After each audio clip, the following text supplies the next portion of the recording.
we are joined in studio by Dr. Desmond Chikamhi. He is a theologian, researcher, and a social entrepreneur. He is the founder and executive director of World Life Changes, an organization that has touched thousands of lives, supporting orphans and the vulnerable. Dr. Chikamhi is also the author of the motivational book, Yes, You Can, which inspires entrepreneurs and young people to pursue their dreams despite of adversity. In recognition of his outstanding contributions to the society and his unwavering commitment to uplifting the vulnerable, Cambridge Digital University has conferred upon him an honorary doctorate in development studies. Welcome to the show, Doctor. How are you doing this morning? Thank you very much, and I'm happy. Let me start by saying congratulations in advance. Thank you very much. Thank you very much. Right, and now tell us, myself and the viewers, we want to know, we want to get an insightful understanding of who is Desmond Chikamhi. Thank you. Yeah, I'm Desmond Chikamhi from Saka, Mashingo. That's where I was born and raised. Desmond Chikamhi is a married man, just 32 years old, but I'm also the founder and the executive director of World Life Changes. World Life Changes is an organization that helps the orphans and the vulnerable children from poverty through humanitarian assistance. And we have 5 programs that we are running. The first program is called Educational Support, where we want to thrive or to have access and quality of education for the orphans and the vulnerable children. Because, you know, there's a difference between having access to education as well as having quality of education. But we ensure that a child does have the quality and access of education. So how do we do that? We do that by providing scholastic materials such as school fees, books and so forth in the short run. But our vision in the long term is to build schools, to build colleges, to build where these children can then have that access and quality of education. This is the first program. The second program that we are doing is called Healthcare. We want also to complement the government's efforts toward providing affordable health service and quality health care to the orphans and vulnerable communities. So we are also partnering with the various health institutions like Diaspora Meds, who are also providing health insurance to Zimbabweans from foreign land like UK, America, and so forth. So the third program is called Household Economic Strengthening. We want also to remove that dependence syndrome upon vulnerable communities where they will also say thank you. But we want to then have productive, communities where children, orphans, and also these, vulnerable communities are involved into projects that are also, sustainable, that they're able to do that by themselves. In the event in the future that the organization has ceased to operate, they're able to then say we're empowered. Then the last program that we do is Christian care. Remember, we are a Christian-oriented organization. Our goal is to, by the end of the day, to produce a just community, a community that is healthy, and a community that is living upright. A community that is living upright, and you're not only equipping and taking care of the vulnerable and let me say even the downtrodden in our communities, you're also empowering them so that they can stand on their own, so that these are the very people that can in future also do what you are doing, because they've been empowered. Then is incumbent upon them to empower others who may find themselves vulnerable and in need of help. Thank you so much for what it is you're doing. Now, getting straight into the crux of the matter, Zimbabwe continues to face a high numbers of school dropouts, and it's very alarming, particularly among orphans and vulnerable children. Now, from your experience, what are the major drivers of school dropouts? From your experience, I know that you've been in this field and for quite some time now. I want to understand from your experience, what is it that is some of the major drivers that is causing school children to drop out of school? Thank you. That's a worrying and a concerning, circumstance in the society. I think one major thing is poverty, lack of, resources and funding, or financial stresses that these children, they do not have funding to go to school, to have for school fees, to have for scholastic materials, and so forth. Since they are orphans, since they are also vulnerable, it's one of the causes that they then say we can drop out from schools. And remember, during school times, there are a lot of needs and necessities so that education can well be propelled. For example, a girl child, they also need what we call period poverty, where they need reusable sanitary pads or sanitary pads. Some of them, from my experience, are dropping from school, 4 days per month because they do not have access to sanitary pads, sanitary wear. And by that reason, a girl child, faces discrimination, faces, fear to be laughed at by, a boy child in the class because they do not have, these resources. So these are also some of the challenges, but we have addressed them by, starting a project called Menstrual Hygiene Management in Nyabira, where we are making reusable sanitary pads, where we are making a petroleum jelly called the Changes Petroleum Jelly. We want to provide these children with these facilities so that they go to school, they feel, nourished, they feel healthy, they feel okay to be in class, other than to drop out due to this, to lack of these resources. Other things that make children drop from school is lack of, motivation. I think in the rural areas, mostly, particularly, they need the stories of the people that have made it in life to also go there in the deep roots, and they end up inspiring. For example, I'm a writer, in fact, a writer of exceptional repute. We have wrote, Yes You Can, a debate that have sparked, ignition in most of the youth, the youth society. And, normally people, they think a writer of a book does not exist. But when you go to these schools in these rural areas and then they have your book and they see the writer, these two things, they feel motivated. So I think there's need for that career guidance. There's need for that, access where, even the people who have made it in life to also reach out to these communities so that children will also be motivated.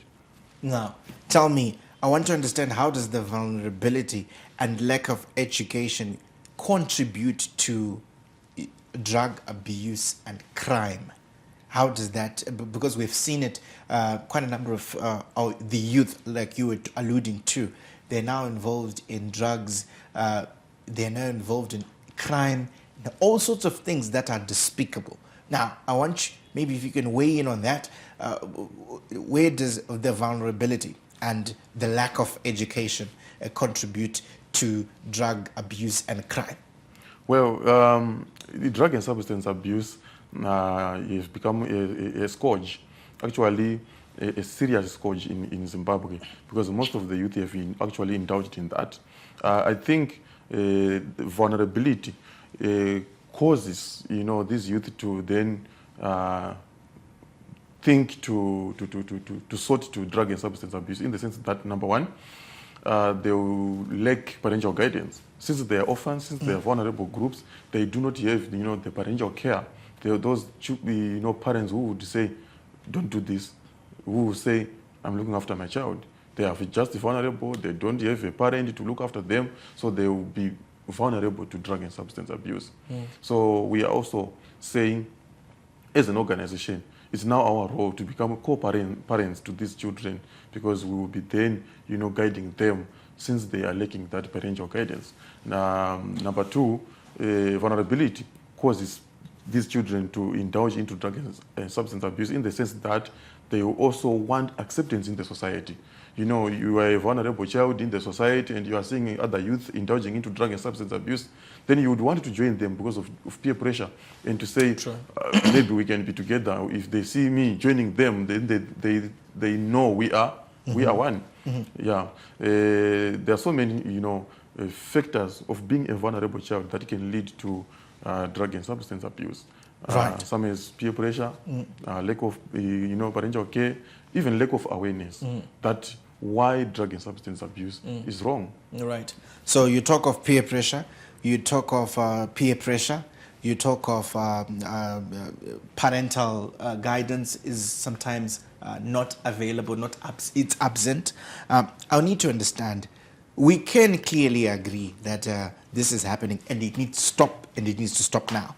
Now, what do you think needs to be done so that we stop this scourge, as you put it across, in the short term as well as in the long term, so that whatever measures that we put are sustainable, such that we don't talk about this? It's something that, maybe 10, 15 years from now, we refer to as something, a blast from the past. Yeah, well, before I respond to that, I would like to compliment the government, particularly the authorities, the Zimbabwe Republic Police, the president of Zimbabwe, and everyone who have also been singing the same song to end drug and substance abuse, which is actually a scourge.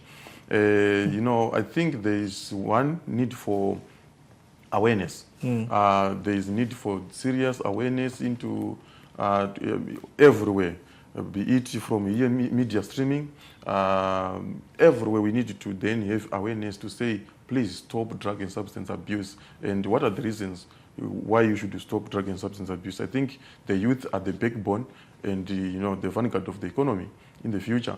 And they have to know that drug and substance abuse, they will kill their health, they will destroy their life and so forth. But I think there's need for awareness. The number two, there is also need for, education in schools. I think the Ministry of Education or whatever, they should have also that curriculum, additional in schools where children will also be taught about drug and substance abuse, because it starts from there. Once the child is vulnerable, then he or she have mental issues. He or she have mental, challenges, emotional distress. And then the child will say, I have to remove this emotional distress through drug and substance abuse. So I think also there is need for that mental health, clinical or mental health awareness, where we are also able to address mental health challenges to children. True. I do agree with you there. And of course, we really do need to put an end to drug and substance abuse, and that also contributes to the level of crimes that sometimes is obtaining. And when we hear some weird cases of crimes being done by mere juveniles, and you wonder what is going through the thought process of this child. But then when you finally then understand that they are into drugs and things like that, it's like it then makes sense. So it's clearly something that is there, but we need to deal with it. Now, talking about your honorary degree, I know that you are headed to India, where you will be awarded an honorary doctorate in development studies by Cambridge Digital University. Now, what does this recognition mean to you personally, and for the work that you do? Tell me, maybe you can, I want to mine the emotion in it. What is it? Well, thank you, and I also would like to receive your felicitations, where you say congratulations in the beginning of the interview. I'm very happy and I'm very excited, to be recognized, especially in Asia or on the international stage. Personally, to me, it means a lot. I'm emotionally, in fact, I have mixed emotions. I'm very happy. I feel like I want to cry because, when I started World Life Changers, it's way back 2018, almost a decade. But things were not adding up. I did not have funding. I received a lot of discouragement, a lot of, people were saying, you can't start this. So now someone is recognizing you. To say a university, Cambridge Digital University from America is recognizing my work and recognizing what I'm doing in Zimbabwe. I'm happy. It's fulfilling. It's fulfilling. Satisfying. My dream, I see myself saying, yeah, wow, I need to do more. And I think for my work, those who I'm working with, they also become inspired. Even those who are also in the same field with me, in the field of development studies or social work, they are also being inspired to say, if you work hard, somehow you will be recognized, somehow you will be awarded. And besides, it's not only a doctorate degree, there is also what we call Excellent Iconic Award, which I am going to receive from Tusha Kapoor, one of the world's Hollywood actors. So quite some accolades that you're receiving. Yes, and I'm very happy about that. When you come back, I'm pretty sure Zimra will be interested in, because you'll be carrying some luggages.